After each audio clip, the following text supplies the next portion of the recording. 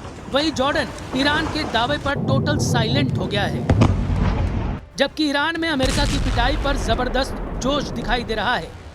Tehran की गलियों में बैनर पोस्टर के जरिए ट्रंप को हराने का ऐलान किया जा रहा है। तेहरान में बैनर पर ट्रंप का मखौल उड़ाने वाली तस्वीरें दिखाई जा रही हैं, जिसमें उनके दिए गए नारे के चिथड़े उड़ाए गए हैं। एक तरफ ईरान अमेरिका पर दबाव बनाने का कोई मौका नहीं छोड़ रहा, तो दूसरी ओर कुछ अमेरिकी अधिकारियों के दावों से भी ट्रंप का हौसला पस्त हो सकता है।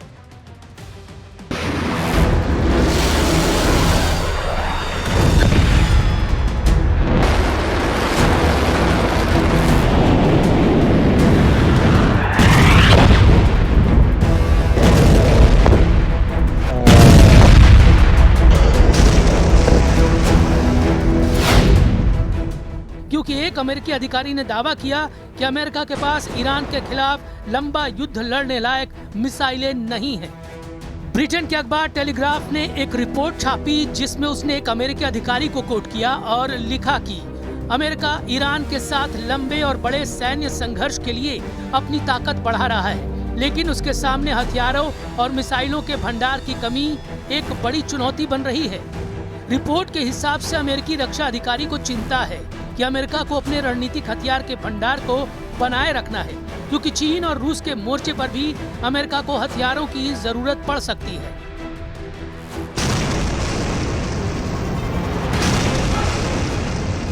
अब अमेरिकी सेना ईरान के हमलों से खौफजदा है। जब ईरान अमेरिका को ग्राउंड ऑपरेशन के लिए ललकार रहा है, तब हथियारों की किल्लत की रिपोर्ट डबल झटके से कम नहीं। लेकिन ट्रंप का मूड खराब करने वाला एक बयान इजराइल से भी आया है। इजराइल के विदेश मंत्री बेजलेल स्मोट्रिच ने घोषणा की है, अब उनकी सेना ईरान युद्ध में शामिल होने के लिए तैयार नहीं है। स्मोट्रिच ने दावा किया कि मौजूदा हालात इजराइल के लिए सबसे अच्छे हैं, इसलिए वो ईरान में अपनी ताकत जाया करने की जगह हमास और हिजबुल्लाह का सफाया करने में लगाएगा।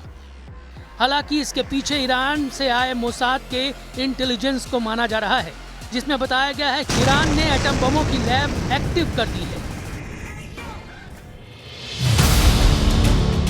मोसाद ने रिपोर्ट दी है कि ईरान ने पिछले साल अपने यूरेनियम संवर्धन सेंट्रीफ्यूज को पिकैक्स माउंटेन के नीचे गहरी सुरंगों में पहुंचा दिया था। बीते साल जून में 12 दिनों तक चले इजराइल ईरान युद्ध के बाद यूरेनियम सेंट्रीफ्यूज को बेहद सुरक्षित पिकैक्स माउंटेन ट्रांसफर कर दिया गया था। पिकैक्स माउंटेन, जिसे माउंट कोलांग भी कहते हैं, ईरान का सबसे सुरक्षित परिसर है। यह ईरान के नतांज यूरेनियम संवर्धन केंद्र के पास है, जहां पर 2 गहरे भूमिगत सुरंग नेटवर्क हैं। ये सुरंगें अमेरिका के सबसे शक्तिशाली बंकर बस्टर बमों की पहुंच से भी बाहर है।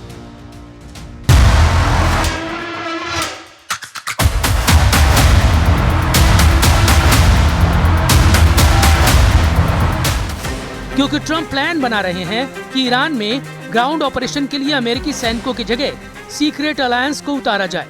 अमेरिकी सेना का पहला टारगेट खर्ग आइलैंड पर कब्जे का है, जिसमें अमेरिकी फोर्स के साथ खाड़ी के उन सभी देशों की संयुक्त सेना ईरान में उतरे जहां हमले हो रहे हैं।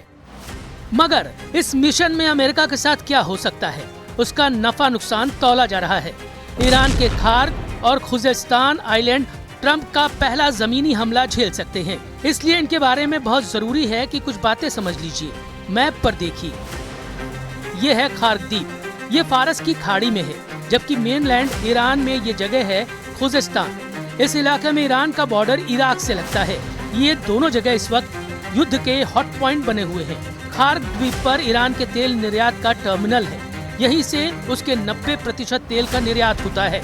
जबकि खार्ग द्वीप से जो तेल निर्यात किया जाता है, ईरान के खुजेस्तान प्रांत से निकाला जाता है। खुजेस्तान को ईरान की एनर्जी कैपिटल कहा जाता है।